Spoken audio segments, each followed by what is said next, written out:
na ngeen ma baal ma wax ko ci wolof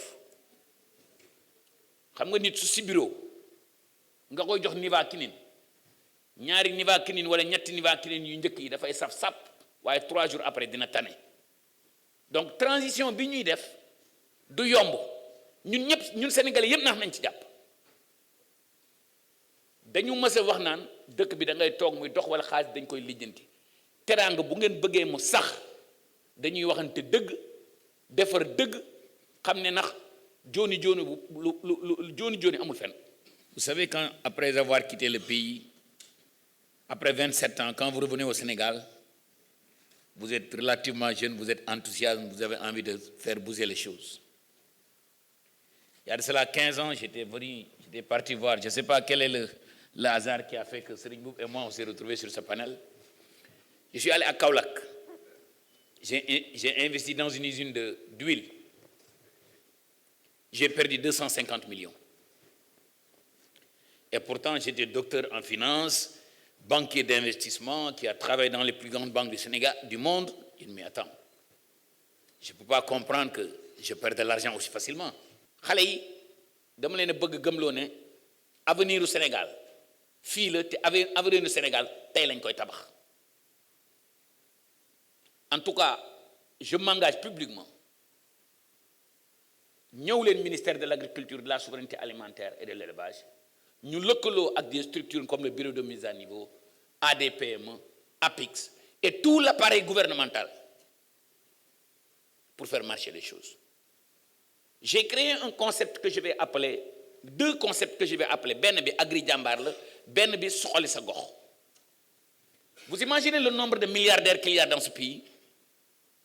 Ku ci nekk chaque année da ngay joxe asaka. Peut-être il y a quelque chose à faire là-bas. Ñu ne la yow mi Sagata nga jóge nañ dem Sagata man ministère de l'agriculture, de la souveraineté alimentaire et de l'élevage ma gunge la Sagata ñu jël fa benn 100 hectares def fa forage def fa bassin def fa ay pivot ñuy bay noor ak nawet tant que notre agriculture cultive 3 mois dans l'année ba pare ñuy espérer ne dëkk bi day dox dañuy nax suñu bopp du dem fenn. C'est des questions difficiles te lii ma leen wax nii yëpp dama leen di wax ne sama ministère kese bi ma defee estimation ñaata laa war a def pour régler problème bi c'est plus de 5500 milliards. Donc li ma ci la am wax ne ñun sénégalais yi ñun ñoo war a dajale li ñu am jéem a transformer dëkk bi jéem a développer dëkk bi parce que tant que l'argent va venir de l'étranger, pourquoi ils vont nous aider pour se développer? C'est pas dans leur intérêt. Ils vont continuer à faire de nous des clients, des consommateurs. Ñun ñoo am war a fula ak fayda. Maintenant, pourquoi j'ai l'intime conviction que c'est possible? Vous m'excusez de parler de moi-même. Je suis revenu au Sénégal en 2019 quand j'ai voulu réinvestir. En 4 ans, on est devenu parmi les 3 premiers producteurs de poulet de chair au Sénégal. Pour vous dire maintenant combien l'industrialisation est importante. Quand nous commençons à atteindre un certain niveau industriel, on s'est dit, mais attends, on fabrique tellement de poulet qui génère tellement de déchets à travers la viande, comment le valoriser? Regardez la charcuterie, allez dans les supermarchés sénégalaises. Sur les 5 entreprises de charcuterie, il n'y a qu'une entreprise qui est détenue par des Sénégalais 100%. Et pourtant, chaque jour, vous avez jambon, les négoces, etc. Donc, Sénégalais, il est temps que vous ayez une industrie. Monsieur Lam est un exemple. Pierre est un exemple. Ahmed Amar, c'est un exemple. Mais nous, vous m'excusez de tel mes grands frères, nous télé, parce que pourquoi ils ne sont pas là-bas? Parce que nous sommes occupés de foula ak fayda.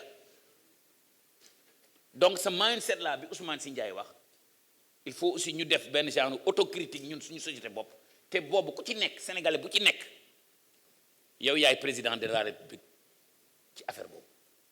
En tout cas, vous me permettez de dire que gouvernement bi décidé nañ pour liggéey. Gouvernement bi am nañ mébét pour liggéey.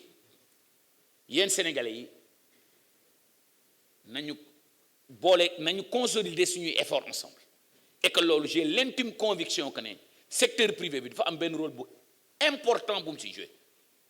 Si le secteur privé ne vient pas, nous n'allons pas réussir cette mission. Na ngeen ma baal ma baamtuwaat ko parce que c'est extrêmement important ce message-là. Si le secteur privé ne vient pas jouer le rôle bi mu war a jouer du ñu réussir suñu mission. L'État est là pour faciliter, l'État est là pour yombalal affaire yi. Mais ki nga xam ne moteur de croissance bi nar a créer emploi yi ñu soxla dundal kii bi industrialiser dëkk bi y a que le secteur privé qui pourra le faire. En tout cas monsieur Lam, Pierre, yéen ñi ñëpp maa ngi leen di lancer un appel ñëw leen ministère de l'agriculture, de la souveraineté alimentaire et de l'élevage ñu lëkkaloo ak ñu mel ni ay bureau de mise à niveau ADPME indi tout l'appareil gouvernemental. Après banques yi moom banques yi fu dox ñu ñëw comme ni ko président Lam waxee. En tout cas, merci beaucoup. Et «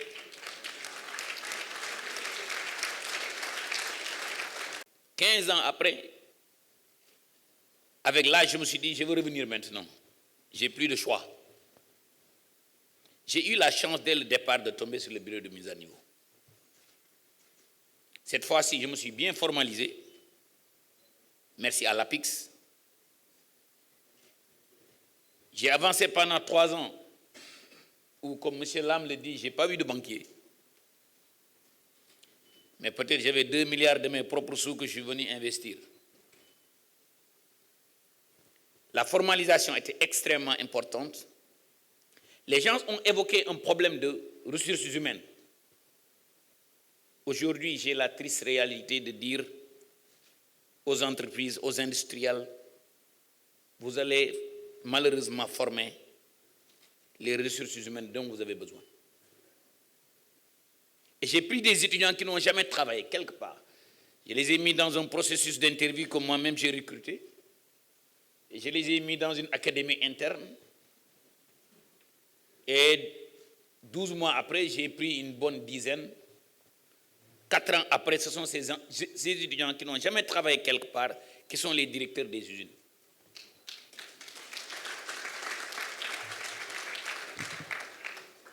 Monsieur Lam et Pierre ont dit quelque chose d'extrêmement important.